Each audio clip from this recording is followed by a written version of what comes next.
Good morning, ladies and gentlemen. It's a Thursday morning again, and here we are, 8 o'clock in the morning. My great friend, Mr. David Bell, and myself, Nick Luby, here for the Chatbox Breakfast Show. You're very, very welcome. As always, please get involved. Please comment. Please join the chat features. Let us know what's going on in your world. Let the conversations flow. And a quick nod to our lovely Queen as the country mourns. No doubt everybody is mourning in their own way. Everything's been said across all of the media. There's not much more for us to say, my friend. However, 96 years, pretty good innings, huh? Yeah, no, yeah, very sad moments. Obviously, here to pay our respects. And looking through the front covers of the newspapers this morning, obviously they are all talking about the story that is rocking the world. And I picked up on one of the papers just to put up here this morning. Britain lines up to say farewell to the Queen. If you are going up to London, do remember to take your supplies. Once you join that queue, I hear queues are going to be reaching up to 10 miles. 10 miles. So make sure you have plenty of refreshments. And you've had a tinkle before you go as well. Apparently, there is rest stops along the way. You can get out of the queue and go and powder your nose. But do bear that in mind that it's going to be super, super busy up there. The transport systems are going to be pushed. I actually went up there on Sunday with my wife and family. We went up to Buckingham Palace, laid some flowers, paid our respects, and it was really busy then as well. So I can imagine it's only going to get busier. But yeah, as you say, Nick, 96 years old. 70 years at the reign, a fabulous achievement. I think all of us would be very happy to be able to lead our businesses to such success over a 70-year window. 70 years. Yeah, and at 96. I tell you, if I was given the choice right now, I'd take 96. Snap your arm off, mate. 96, why not? Why not? So, best of luck, everyone who's heading to London, who's paid their respects in other ways. And similarly, on Monday, the nation will mourn together. So, what else has been going on in your week, my friend? What have you been up to? Busy week as always. Lots going on out there. Businesses are it's a real mixed bag out there, and it'd be interesting to see what our viewers and listeners are finding. If you're watching this on catch up, obviously you can still join the conversation. Put your chats into the comment boxes. Put in on what platform you're watching on. Remember, we're streaming out to Twitter, Facebook, LinkedIn, YouTube. So whatever platform you are joining us on this morning or you're watching, you can keep those comments and questions coming in. And Nick and I do take a peek back because then we can feed them into a future show as well. So by all means, please tell us what you've been up to.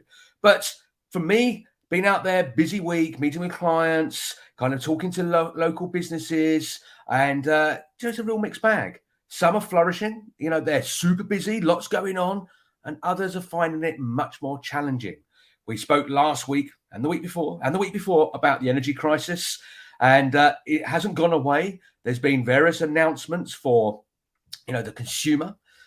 Even that hasn't really been ironed out. We don't really know what that looks like in the grand scale of things. But where it's more interesting is if you have a business premises and you have energy costs there, we don't quite know what that looks like.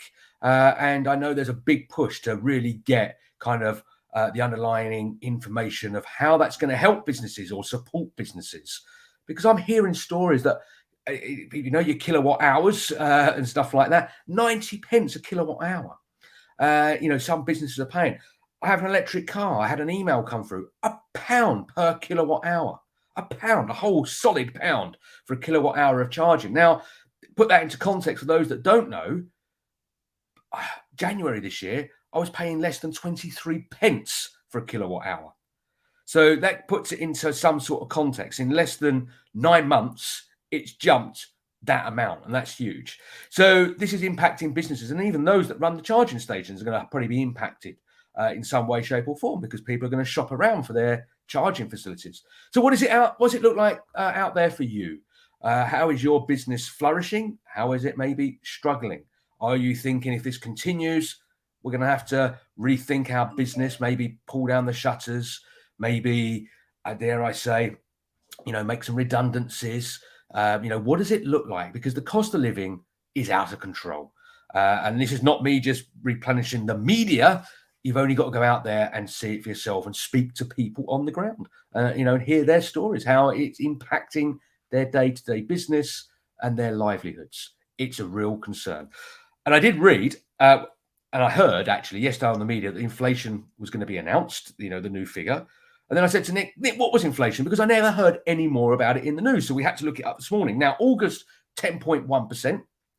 And there was rumours it was going to keep on increasing, potentially could get to 13, even 14%. Well, the good news is, here we go, it dropped yesterday to 9.9%. Reason being, because the energy crisis is apparently getting resolved, helps, but the cost of fuel costs coming down is also helping ease inflation. So what are you paying for your litre of diesel or petrol these days? Has it really gone down? Maybe a penny or two, but that's what's helped ease inflation, because I'm pretty confident the costs in the shops for your day-to-day food and other consumable products haven't come down. They're still on the rise. Well, prices come down slow, right? They go up quick, they come down slow. Inflation at 9.9%, that's a lot more than the Bank of England would like it to be, or how they're charged to try and keep it to a certain figure. That's a lot more. It's ridiculous, isn't it? That we would feel grateful for small changes. So inflation's coming down. I'm sure if you're in power right now, you make a big play on, it's heading in the right direction. Okay, and I filled up my car in Wales, right, the land of low cost fuel. Right, ridiculously delighted to find fuel at £1.59.9p. Right, why am I delighted? Right? Why am I delighted that I found fuel for less than £1.60? Well, it's £1.60 a litre. Okay, but ridiculous. If I go back a year and say, "Oh, Nick, by the way, you're going to be really pleased when you find fuel for £1.60, or you'll be really pleased when inflation's only 9.9%." Ridiculous. It's all going bad, man. So there's businesses that are closing right now because they can't cope. Okay, so we need more details about what is this? What is the 6-month help for businesses on fuel going to look like? Because businesses are closing today, tomorrow. They'll be closing every single day unless we have some real detail. I was in Derby yesterday, mate. Lovely to get out. Okay, arrived in Derby, parked up. Derby at the moment. Okay, and if you live in Derby, please put some messages in, because the impression I got, it's a city of two halves. Right, I was wandering around looking for a coffee shop. Okay, clearly in the wrong half of Derby, which was shops to let. Place looked, run down. There was not a lot going on. Wandering round and round and round. In Chelmsford, all you got to do is look over there. There's a coffee shop. There's another one over there, and there's another one over here. And I thought, well, what's gone on in Derby? And then I went a bit further, and there's a new shopping centre, and there's the other half of Derby looks pretty affluent, and I found a lovely coffee shop. But there's a big chunk that's, I don't know, it's been left behind. And chances are most town cities, there's a big chunk that's been left behind. Okay, so what if you're in that left behind bit? What does the future look like? So let us know, ladies and gents, what's going on in your world. Tell us the real gritty truth, and let's see between us, if 10 miles of people can get behind a cause in London, okay, then surely as a business community and the FSB and all of the crew can get behind businesses that are struggling, right? This country, give this country a crisis and it really pulls together. Okay, and we are in crisis. So how are we as a group going to pull together and help each other out?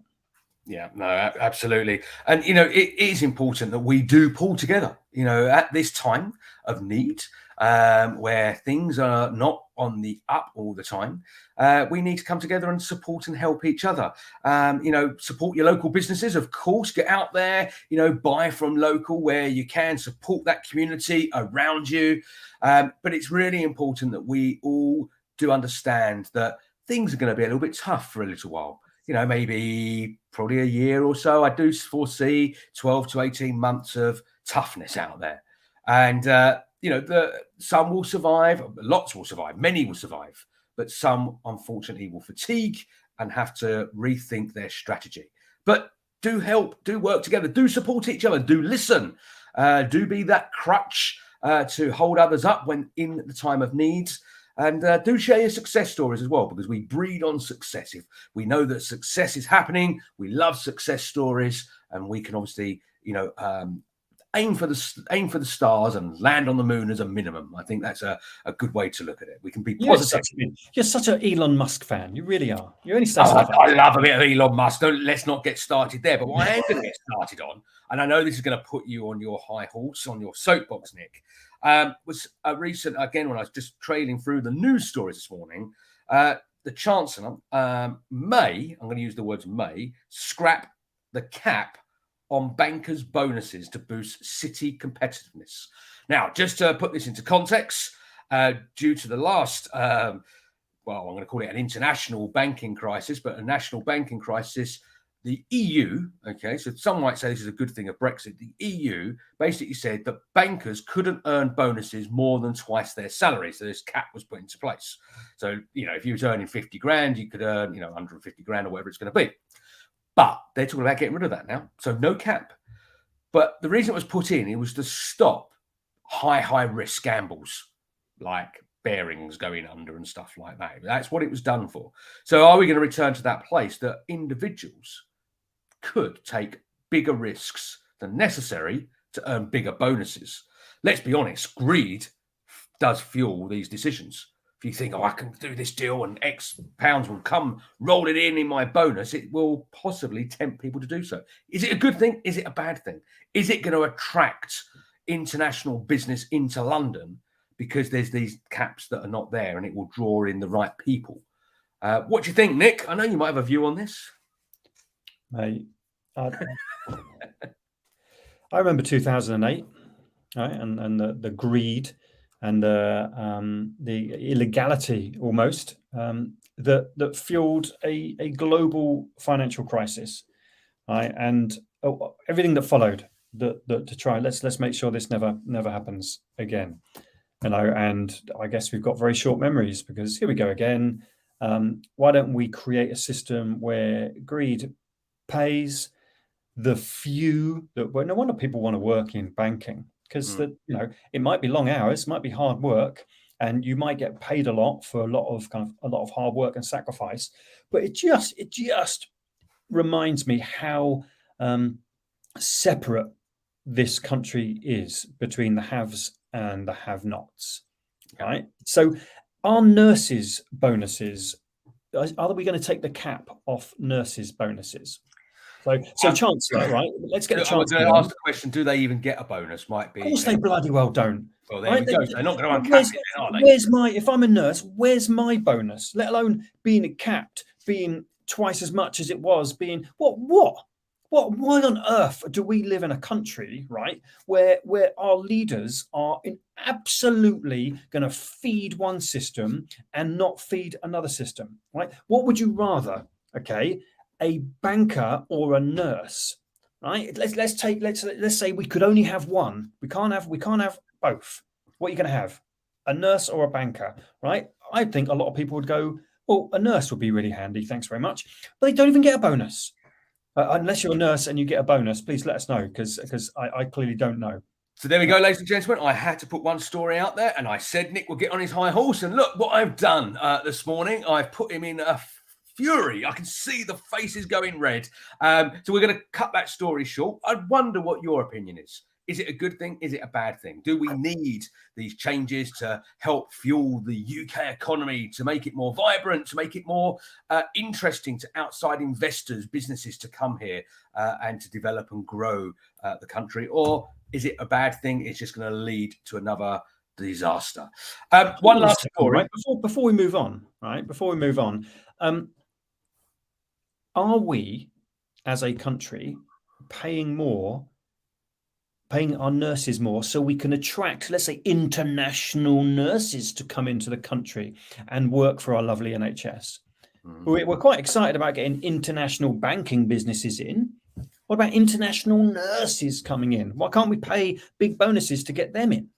Yeah, is that very good point. Or is that the same? Yeah. Am I very naive and confusing myself, thinking, well, no, you're not. You're not comparing the same thing, Nick. Right? Let's attract big international business into the City of London. Thanks very much. All right, and let's if we're in power, let's benefit from that. However, is it the same, or am I mistaken? Can't we attract international nurses? Plenty of them, big bonuses. Come and work for the NHS. It's a very valid point. And maybe we should theme up a show all around this: bankers versus nurses. I don't know, or nurses versus bankers.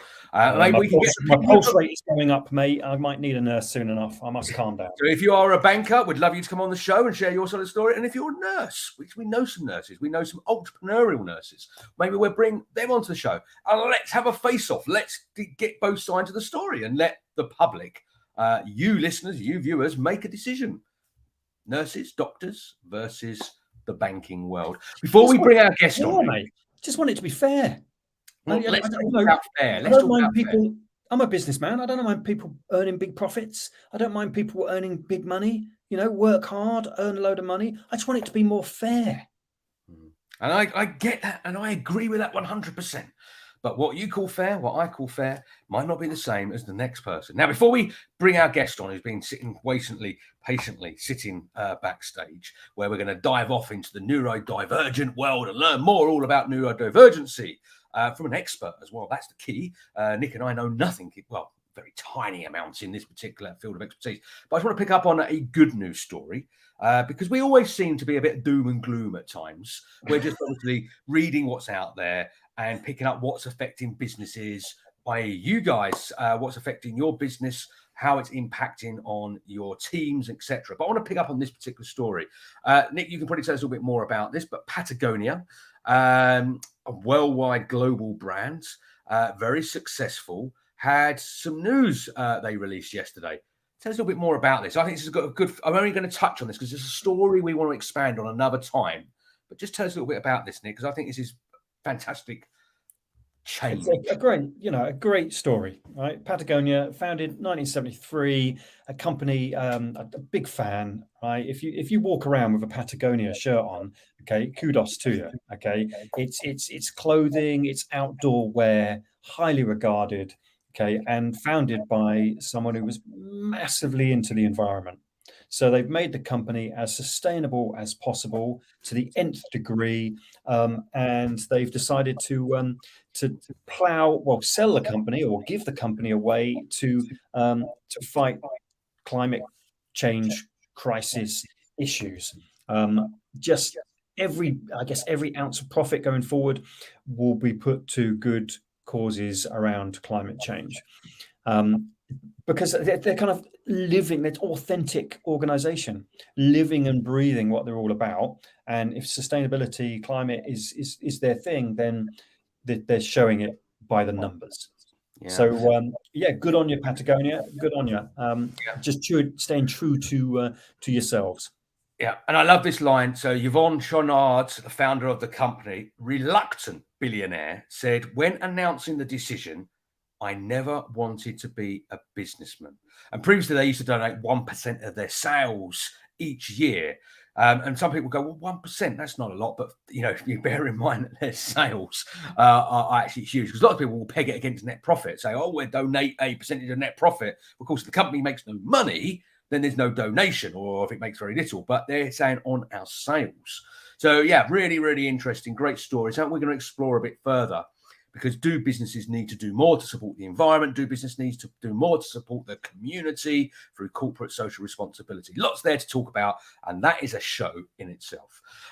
Okay, without further ado, we need to move on. Nick and I have done probably a little bit longer this week because we've got a really great guest coming on to talk about neurodivergency and what that means. And lots of people might be sitting there going, well, I know what it means. Or I think I know what it means. Or I've got no idea what neurodiversity is all about. So that's why we reach out to the experts and bring them on to the show to share, what it is all about. So we're going to be back straight after this with our first guest talking about neurodivergency. See you on the other side.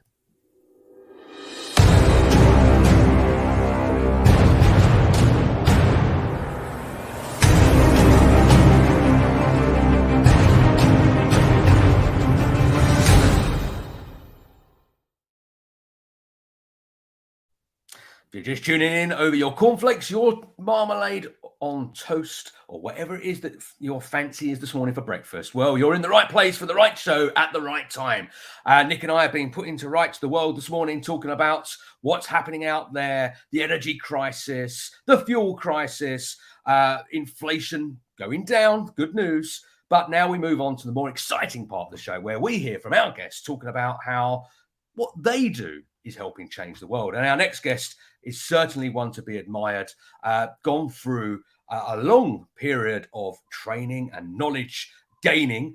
Please welcome to the show our, doctor this morning, because welcome, Dr. Utkarsh Gupta. Good morning, Dr. Utkarsh. How are you doing this Good morning. Good morning. I'm good, thanks. How are you guys?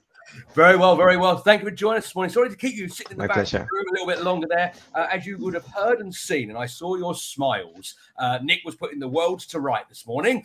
We won't go back to that conversation, otherwise we will not find out what's happening in your world. But Utkarsh, now we've known you for a while. We're going to talk a little bit more about a very exciting conference coming up early next month. But let's start a little bit about yourself, and then we'll find out a little bit more about neurodiversity and what it is and what it actually means. So tell us a little bit more about your journey, and share with our listeners and viewers how it all began and how it all started. Sure. Thank you. So first of all, thank you, David and Nick, for having me here. It's such a great opportunity. And I really appreciate, I was just sitting in the backstage and listening to you guys talk about the real life challenges that is there out there. And I'll come back to it when we're talking about neurodiversity, not to trigger Nick, but I think there's a relevance there. But about my journey. So back in 2010 was when I got enrolled for a medical degree in India. And then 6 years from then, I graduated with a medical degree, became a doctor, and then did a little bit of practice. And then I found myself very inclined towards research and exploring the potentials out there in the world. So then I made a decision to come to the UK and then do a little bit of research. So I did a master's in cognitive and clinical neuroscience here at Anglia Ruskin. And then I built really good relationship with my mentor, Dr. Jane Aspel, and other colleagues as well. And then what happened was, instead of me jumping into a career, into job as such, I decided that I would rather go for the long haul, go for my PhD as well. And here I am in my final year of PhD, wrapping up things and having my second doctorate on its way. So yeah, really exciting. But apart from my clinical and research background, what happened in last 2 years is I developed a very keen interest in entrepreneurship, and that was based on a very personal struggle where myself and other neuro-minded people like myself, we had this big disconnect between the clinical realm, the research realm, the industry realm, and that is when we thought that we need to sort of bridge this gap. And then we decided off the idea, Neurogether. That is the startup that we founded last year, and we became a registered entity in September last year. So it is very fresh, very new, full of energy. And what we are trying to do is actually bring all these aspects of neuro-minded people, and also people who might be affected by certain neurological disorder or neurodiverse individuals. So I know that we'll be talking quite a lot about neurodiversity today, but Neurogether as such gives a broad umbrella under which we could bring quite a lot of people together. And again, dumbing it down, neuro-minded people is anyone with interest in brain sciences, a fascinating brain that makes us able to think, to speak, to perceive the senses around you. So the conversation that we're having, it's a beautiful thing that we could do, but this won't happen if we're not for the brain. So that is where the importance of it lies, and that is why we need to bridge the gap between people working on this beautiful subject and make the world a better place. So yeah, that's me in short and sweet introduction. It's awesome, right? To start off with, it's an awesome subject first of all, congratulations on being possibly the most educated person that we've ever had on our show. I can't believe Apart from you and me, Nick, of course. Yeah, of course. You just simply won't stop learning by the look of it, which is great. Every day's a school day, but you are doing some serious learning. So for the less educated, me actually, what exactly when we talk about neurodiversity? Okay, let's start at the beginning. What exactly do we mean? What does that look like on one scale, one end of the scale to the other end of the scale? How does that look? So, Nick, so this would be the time when I would go back to your conversation with David. When you were talking about bonuses, and you talked about the bonuses for bankers versus nurses. So, if we look at a broader scheme, we all are humans, put in our effort and time into something to create something for ourselves as well as for others. Similarly, when we talk about neurodiversity, over the course of time, what happened is that due to research and clinical practice, there's this hard barrier of neurotypical versus neuroatypical that was created. And then there is like a nurse with the different capability, different expertise. Similarly, neurodiverse individuals with certain different characters and traits came across, but then somehow they got diagnosed or sort of segmented in a section of community that was debated to be a disability-based section or special character-based section. But then in 1998, Judy Singer, she termed neurodiversity as something that needs to be existing, where people with special traits, special characters, they are not taken as someone with disability, but someone with special characters instead. I'm focusing on the word characters because we all have different characters. Within this room itself, the three of us, we have different expertise. And then for some reason, we might be considered in a cohort of neurotypicals. But what about, like, say, for example, slightly more divergent? But that doesn't have to be a disability. So there is a need of inclusivity for this divergence. And of course, like there's a massive debate going on whether to what extent does the diversity hold a place to be included, whereas what is that barrier beyond which we go, and then we need to have some medical intervention to sort of support the other person for better living standards.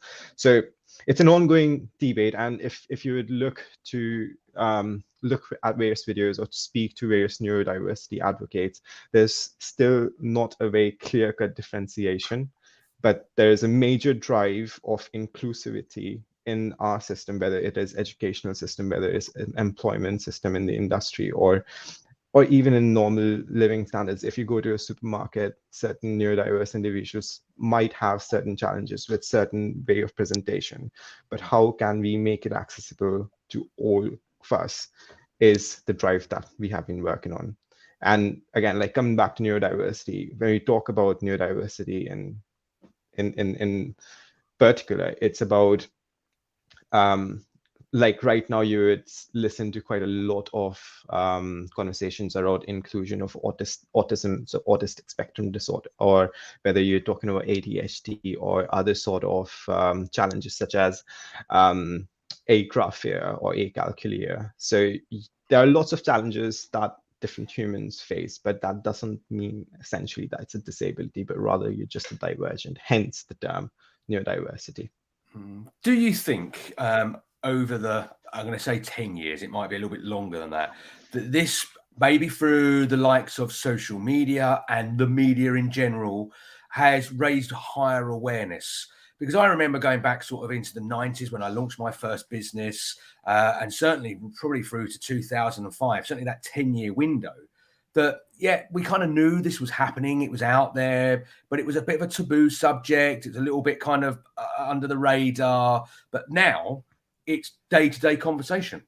So do you think that the likes of social media and, media, and also being more diverse has allowed people to open up and talk about it and communicate it into the real world ether now?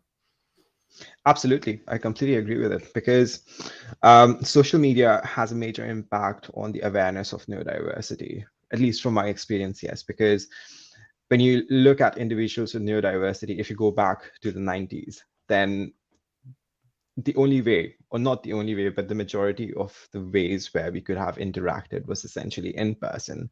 And in-person interaction was where these special character uh, challenges happened. And then that is when social media came and you've got a safe space like a virtual room right here, or like just type a comment or interact with someone. It gives you the ease of communication as well. So social media can be taken as an alternative strategy to provide that support to that diversity.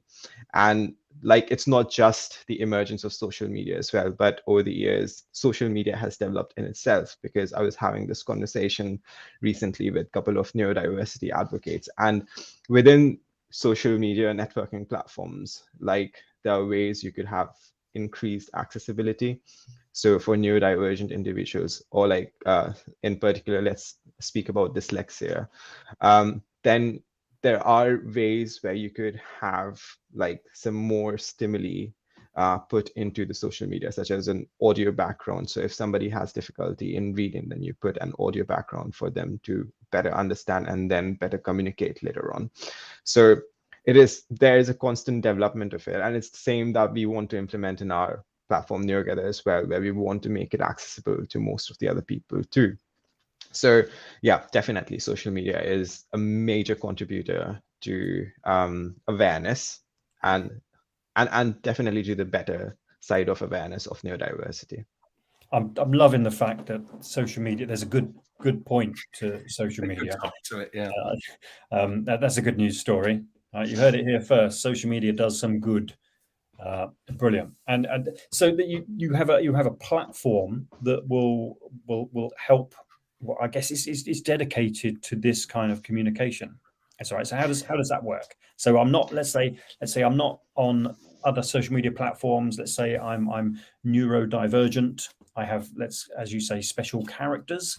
I love the fact that the language evolved as well around this. It was much more helpful. How does your platform work differently, maybe to others? So, I mean, because like I said, we wanted to, because I'm a neuroscientist myself, and me being I am a supporter of neurodiversity. One of the things that I am doing at the moment, I really want to give back what I've learned. And essentially, Neurogether comes across as a startup, is as neuroscientist to neuroscientist, neuro-minded people to neuro-minded people. So I don't really have a background in business, but I wanted to create something that would help people like me and others as well to come connect. And what we are doing at the moment is we are not just providing the digital platform in the form of website or app, but like giving that safe space digitally, but also have in-person interaction as well for creating awareness. And the most recent and impactful agenda on our for our company is to provide this awareness in the form of a keynote talk in our upcoming conference. So we've got this conference the 3rd of October with the theme Neuroscience and Entrepreneurship. Like, we have the entrepreneurial element to it as well, because I'm heavily influenced by entrepreneurship. But then there's a major disconnect between inclusion of neurodiversity in the entrepreneurial ecosystem as well. And it's not just in neuroscience or like in the clinical or research fields that there's this disconnect and there's this need of inclusivity, but it's for entrepreneurship and the business side of the world as well. So how do we create awareness and how do we implement this inclusivity is what we want to work on. And the first step that we are going to do is by, so I'm just going to introduce one of the keynote speakers that we have for our conference, Ms. Sarah Blumenov. She is a neurodiversity advocate and she has her own business in the UK as well. And she is a speaker herself. Amazing speaker, amazing personality. David, you met her during the pre-conference networking. Yeah, lovely lady. Actually, what I'm going to do is we have a quick slide here just to kind of pop up on the screen. So I'm just going to pop it. I'm not going to leave it there for too long because Utkarsh, you've disappeared because it's over the top of you. But that's all right. This is your lineup of speakers that are coming on the 3rd of October. We'll talk more about the conference in a moment. but it's an exciting lineup. I'll pop that back up and we will share that on the various social media platforms as well shortly. But yeah, so tell us a little bit more about the speakers. And you started off talking about Sarah. So yeah, thanks for that, David. So in the middle, if you had seen, it was Miss Sarah Blumenov. So Miss Sarah Blumenov, she being a neurodiversity advocate, she wants to talk a lot about the inclusion of neurodiversity in the entrepreneurial ecosystem. And her major focus, like during our conversation, she mentioned that her major focus lies around inclusivity of neurodivergent middle-aged females in the business, because in the drive itself, within the neurodiverse community as well, like there are different stratas where it is sort of, it is sort of bad to say that it's differentiated, but yes, there are differences within the community, and it's very natural. Like even if you look at a broader scale, not just a neurodiverse community, in our community, we've got strata and different classifications, whatnot. So within neurodiversity community as well, like you would find that different parts of it face different sort of challenges, and how we accept, face, and tackle these challenges is what we need to work on. So there's no clear-cut yes or no answer to, you know, facilitate this thing. But I think it's a long-term goal that we need to achieve, and the starting step would be creating awareness. And then, of course, once the awareness is being created, people would know that there are different sort of structure that we need to implement in our system, whether it's employment system or educational system or other systems, and then work on it. Recently, I took part in a neurodiversity knowledge exchange where I was having a conversation with various advocates and neurodiverse individual itself. And then within that conversation, I found that there are a few of them who thought that having a separate job description for neurodiverse individual would be helpful, whereas another segment thought that no, when we are having a drive for inclusivity, it should be one thing that should be accessible to all. But then within the community, there's difference of preferences. So how do we structure around that? And then what I think right now is that this is my researcher side speaking, where I think it's about time that we actually get some real nice collaboration with bigger organizations and universities, get some numbers around these preferences, because we've got surveys like NSS surveys in the UK from the students to see the efficacy of university education within the student cohort. But what about neurodiversity? Is there a national global survey being sent out to see how we need to structure our system around this? No. So I think it's about time that we need to create awareness, build collaborations, and then bring in bigger guns to have that survey sent out and then structure it. Because if we continue working in a smaller group somewhere, like we would have different strategies in different areas, then it doesn't really solve the purpose of this global challenge, right? So I think that should be our direction. Yeah, no, really, really interesting. So tell us, the conference, Neurogether conference, is coming on October the 3rd. Nick and I have the pleasure of playing host that day as well and introducing the lineup of great speakers. Tell us what, you know, firstly, can anyone come along? Is this open to anybody? If they want to come along and be part of the conference, what do they need to do? Is there any steps they need to do, or do they just turn up? So just talk us through what the conference is about, and is it open to anybody and everybody, and how and where and why should they be there? Right. So I remember our conversation, and we were talking about having the keynote talks, the fireside chat, and the pitch competition within the conference as sort of separate entities. And I think so far it's been coming along really well, even though these look like two different segments of the conference. In general, like this as a conference with neuroscience and entrepreneurship being its theme, it's coming along really well. So yes, it is open to anyone who has interest in neuroscience or entrepreneurship, or the link between neuroscience and entrepreneurship, or to know more about the neuroscience of entrepreneurship, because Professor Barrel, he would be talking about the relational and behavioral aspect, the observational findings that he had for the entrepreneurial mindset with his experience of working in this field for ages. Massive experience there. And then we've also, like I mentioned, we've got the element of the link of neurodiversity and entrepreneurship as well. So neuroscience, entrepreneurship, link, neurodiversity. Anyone interested in that, more than welcome to come join. For the conference itself, for the keynote talks, it's going to be in person, and it's at Anglia Ruskin. So for that, yes, you'll have to purchase a ticket at Eventbrite, which will be the registration, and then come along, enjoy the conference. However, the pitch competition, like for which we've got the pitch applications already, and we are on the way of finalizing the final 6 pitches that we'll be presenting. That is of hybrid nature, where we have a few that we'll be presenting in person to the investors and the judging panel, whereas there will be few who would be in a different part of the world connecting with us and pitching their idea. A little sneak peek, we've got pitch interests from countries like Nigeria, Jerusalem, India, Latvia, and not just UK. So you could see that we are providing something and a platform for people all around the world to have this opportunity to connect and then grow themselves for a better purpose. I love a good pitch. Nothing tells you more about an entrepreneur more than how they pitch their business that they live and breathe. I know David might look at the systems and the processes and the business plan. I just look at the pitch. I'm a people person, so I'll look at how they communicate around that business during the pitch. Love that. Absolutely love it. I think there's so much to learn in and around this subject. Whenever I do workshops, one of the first things I talk about is cognitive diversity.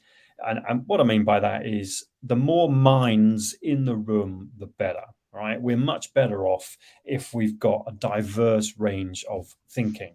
And I guess that's looking at it in a too shallow way. And I perhaps should change my the way I communicate that into more kind of neurodiverse minds rather than just cognitive diversity. I think this is broadening my knowledge and my vision really around what inclusivity really means. I'm an old guy, right? I come from an age where in hushed tones, people would point someone out and say, oh, they're special, right? And that seems to fortunately those days seem to have gone, and now through work like the stuff you're doing, we now kind of understand stuff, and we know that we're all on the spectrum in one way or another. We're all there. It's just some have got different characteristics than others. Do you think we're heading in the right direction? Are you really optimistic about this, or is it all uphill? There's lots of good side to it, but there are lots of concerns around it as well. Like when I initially mentioned about this big debate going on, where is that threshold where we limit the non-medical intervention side of things versus medical interventions? That's my major concern, because coming from a clinical background, I know that there are lots of challenges that needs to be treated medically as well.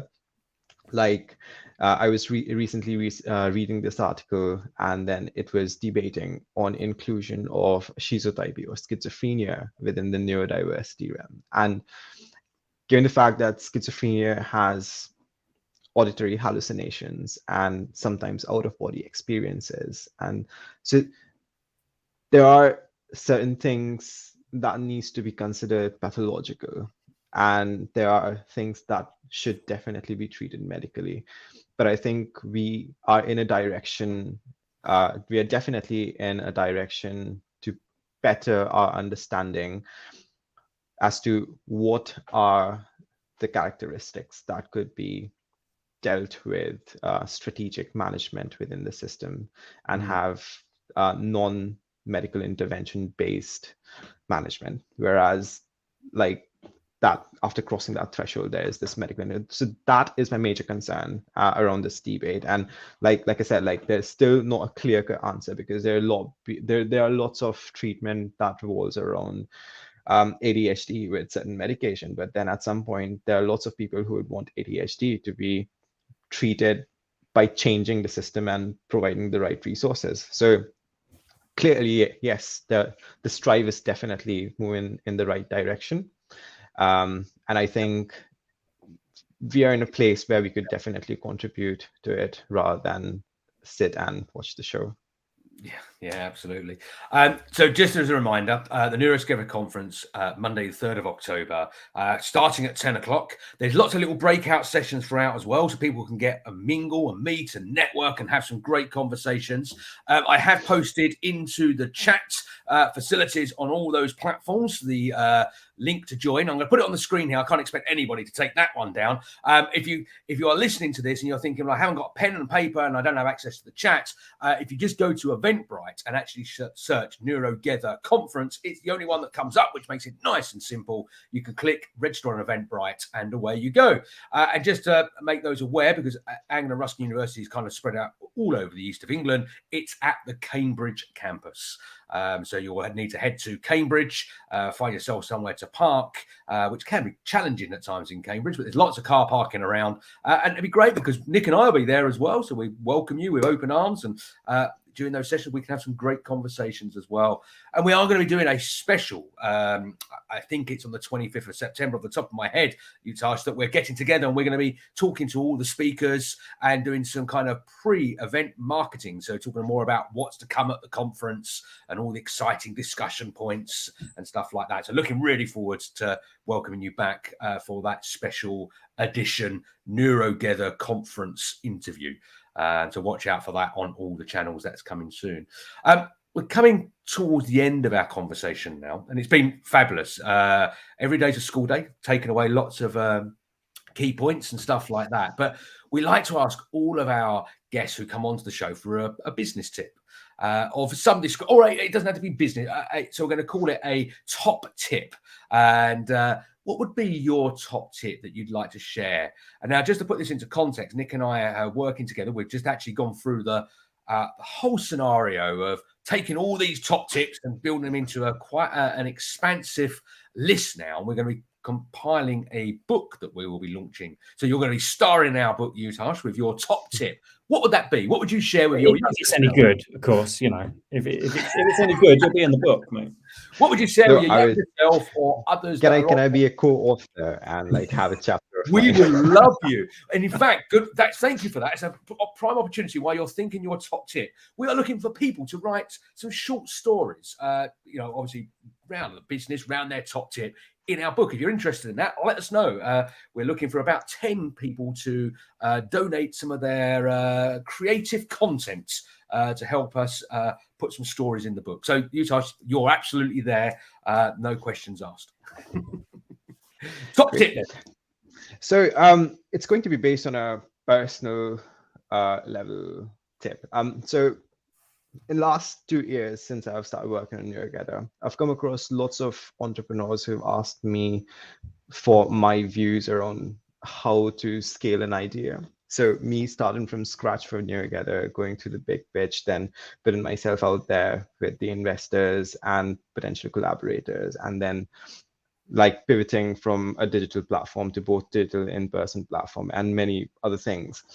So my top tip is that do not be scared to put your idea out there. A lot of people are too scared to discuss their idea, thinking that it might get stolen or it might not, of course there is an element of intellectual property that you need to be aware of. So yes, definitely get aware of that. But within the capacity of you securing your intellectual property and then going out there and putting your idea, say for example, with a NDA agreement, so that like you still save the idea what you have, but go out there, discuss no matter what, because until and unless you've got supporters and people you would want to collaborate with, you cannot really scale your idea. You might have a world-changing idea, but it's really hard to do it just by yourself.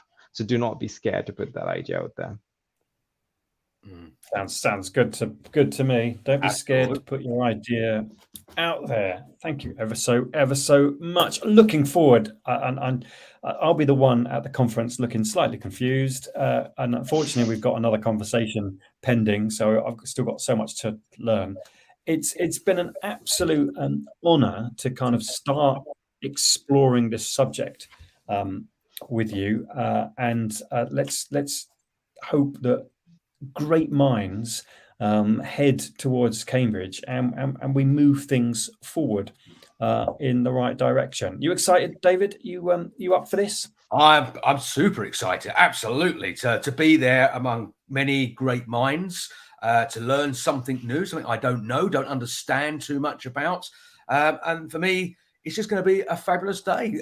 For me, it's listening to the great speakers, learning something new, and being kind of immersed around all those other people to network and share and have some just really top tips shared with me all the time. I think that's what I'm really looking forward to. So it's going to be a great conference. And I reach out to everybody to come and join us. Absolutely. Thanks, David and Nick. Like it's been an absolute pleasure to work with you guys for the last few months, or like with you, David, for last over 1 year. But yeah, like I really thank you guys for supporting the conference. And I think like I really thank you for all the audience as well, listen to us, and we look forward to welcoming you at the conference. Yeah, no, our pleasure, and look really forward to it. So thank you for joining us this morning, Dr. Utkarsh Gupta. Thank you very much. There we go, Nick. Coming towards the end of the show. We did have another guest coming on, but sadly unable to make it this morning due to illness. But we promise we will bring her on a future show. A friend of the show, been on the show in the past as well, all around neurodiversity. And I was looking really forward because she was kind of young. She was only at sixth form when we last spoke to her.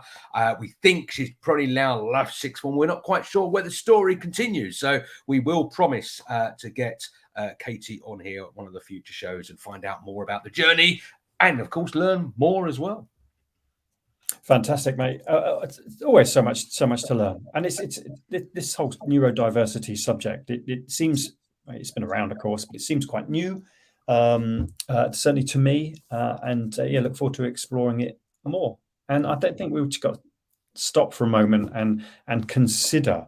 Let's just consider everybody we know, right? Let's just take our close friends and consider that we are all on a spectrum somewhere. Okay, some will be over there, some will be over there, some will be in the middle. And I'll now be looking at my friends and associates with a kind of a broader and more inclusive vision. Yeah, absolutely. So there we go. We're coming very close to the end of the show, but just one last shout out, unless anything you want to add, Nick. But just want to mention the FSB Big Networking for Small Business online event that's happening this Friday, the 16th of September, 10 o'clock. It kicks off, running for an hour and a half. I'm going to pop the link into the chat, but exciting lineup.